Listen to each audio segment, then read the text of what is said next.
सनातनियों की पहचान है।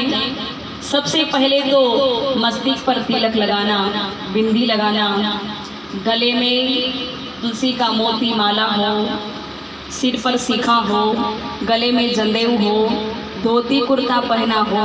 और माताएं बहनें, क्योंकि हमारे बड़े बुजुर्ग जो हैं उनकी पहचान, जो सनातन धर्म को, वैदिक धर्म को मानते हैं, भारतीय संस्कृति को जो अपनाते हुए आ रहे हैं, बड़े बुजुर्गों की पहचान रही है। हमारे जो दादा परदादा धोती कुर्ते में पहचान बनी है और माताएं बहनों की पहचान साड़ियों में रही है।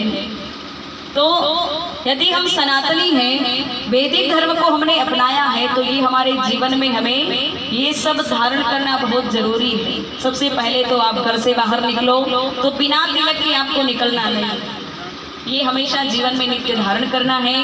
और अपने घर के अंदर जो बाल बच्चे होते हैं वो स्कूल जा रहे हैं, पर घर के अंदर अपने बाल बच्चों को शिक्षा हमें ऐसी देना है। आपने देखा होगा राम जी, रामचरितमानस के अंदर राम जी ने क्या किया था?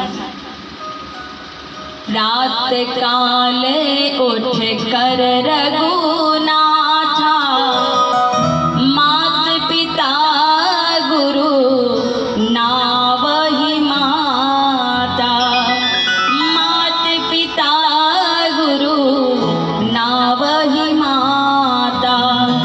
मंगल भवन अमंगल हारी, मंगल भवन अमंगल हारी, द्रवहु सुदशरथ अजर बिहारी, द्रवहु सुदशरथ अजर बिहारी।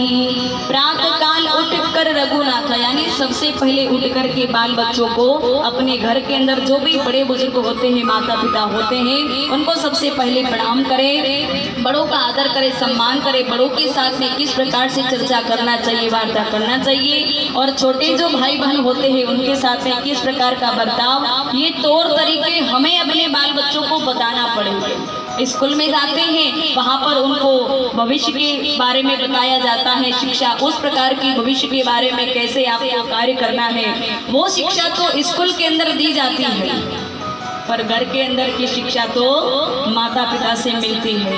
जो घर के अंदर अपने बाल बच्चों को अच्छे संस्कार नहीं देते, अच्छे गुण नहीं बताते हैं, तौर तरीके घर के नहीं बताते हैं, तो मैंने 6वीं क्लास में एक श्लोक पढ़ा था, माता शत्रु पिता बेरी येन बालो न पाठित, माता शत्रु पिता बेरी येन बालो न पाठित, न शोभते सभा मध्य हंस मध्य बकोयता। यानी कि जो माता पिता अपने बाल बच्चों को अच्छे संस्कार नहीं देते, शिक्षा नहीं देते, वो अपने संतान के बेटे बेटियों के लिए शत्रु के समान कार्य करते हैं, बेरी बन जाते, दुश्मन बन जाते हैं।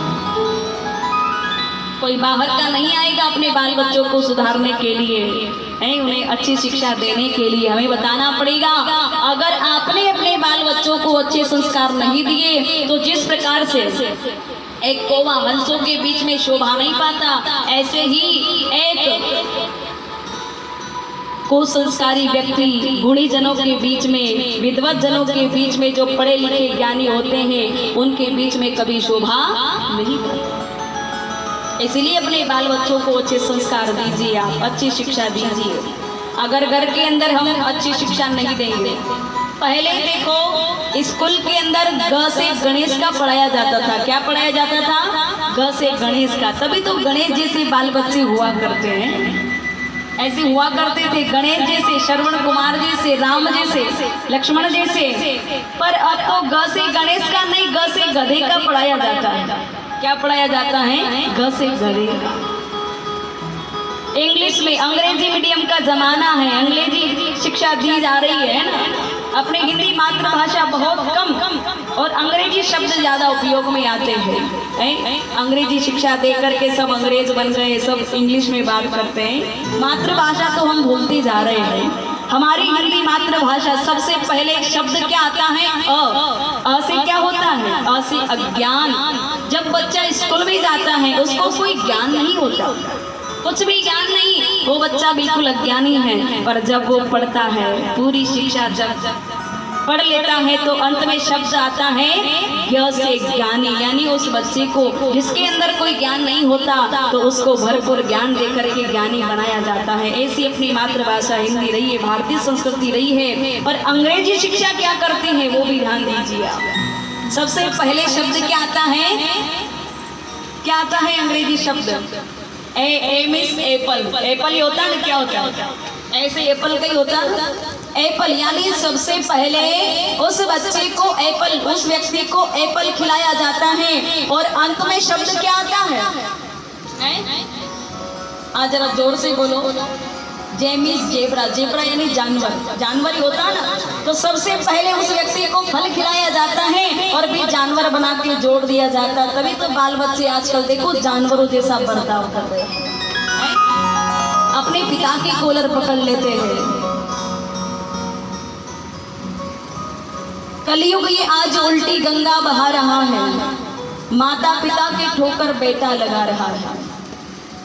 यार ये किसी दूसरे का दोष नहीं है, कहीं न कहीं हमारा दोष है, हमारे अंदर कमी है कि हम अपने बाल बच्चों पर ध्यान नहीं देते। तो हमें ध्यान देना है। रामचरितमानस हर घर में पाई जाती है, ऐसा नहीं कि उस पर धूल लगी हो, कचरा लगा हो। उसको खोल करके आप नित्य अध्ययन किया करो। हर एक चौपाई हमें जीना सिखाती है। बाल बच्चों को आप कहो आपको पढ़ना नहीं आता, वो आपको रोज एक एक पन्ना पढ़ कर के सुनाए, आप भी सुनो, उनको भी समझ में आए कि राम जी ने क्या किया था। बड़ा सुंदर भाव है।